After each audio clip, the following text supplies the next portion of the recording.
Hi, everybody. Welcome back to Minister Monday. If this is your first time watching, welcome. Thank you for clicking. If you are a returning person, we welcome you back. Thank you for coming back. We are happy that you are tuned in to today's episode of Minister Monday. My team and I, we sat down, the New Generation Community Church Media team. I love you guys. I just love you guys. So we sat together and we thought of questions, and we're just gonna talk about that topic that's so relevant, so fresh right now. We're all locked in. We literally have all this time, right? And I think if we don't plan it out the right way, we can fall victim to just literally staying in bed all day and doing nothing, right? But I don't want that for you guys. I want you guys to be productive.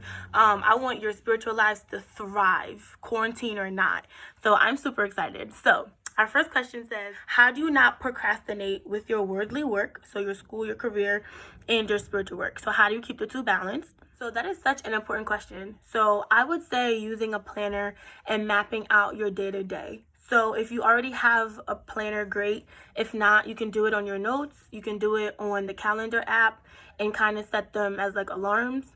So I would start with mapping out your prior commitments. So if you're working from home, mapping out how long you'll be on your access portal thing for work. If you're in school currently, I would say mapping out how long you'll be on your Zoom classes, and then from there filling in any extra gaps that you have with other stuff.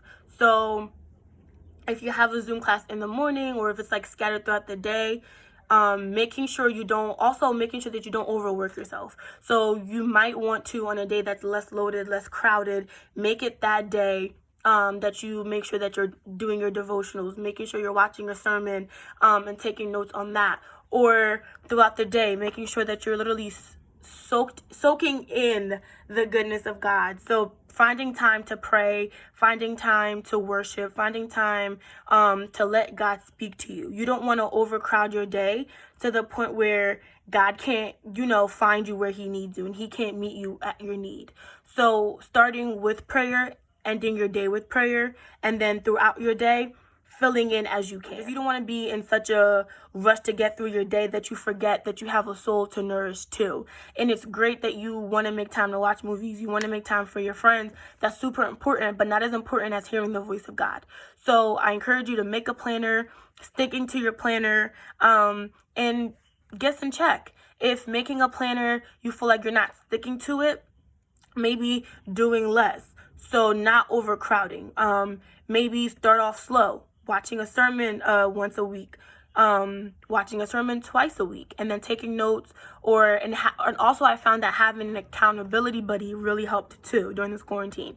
So finding someone that you could do a Bible plan with, finding someone that you can watch a sermon and then call each other, let's say every Thursday, and talking about it. So making a planner, keeping up with your planner, and having an accountability buddy would be my advice to keep your worldly life and your spiritual life balanced during this quarantine.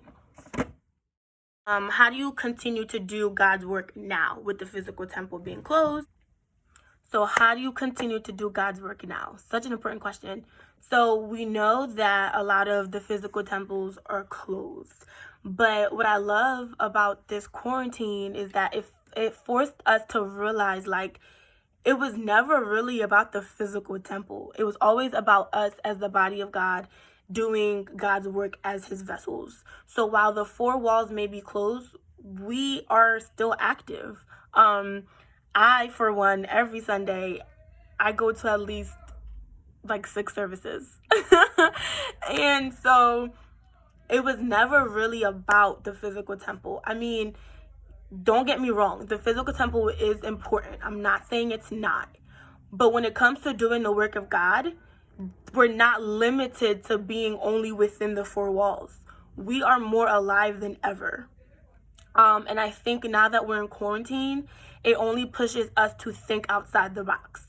And it also forces us to realize, like, we can take control of our spiritual lives and not depend so much on our leaders that we got to see every day, and we felt so comfortable and we felt so, like, I don't need to pray, they're gonna pray for me. Where it's like, if you put so much hope on your leaders, well, now you don't really see them. So now you kind of have to push yourself to pray. You kind of have to motivate yourself to pray. So I think it allowed us to take more control of our spiritual lives.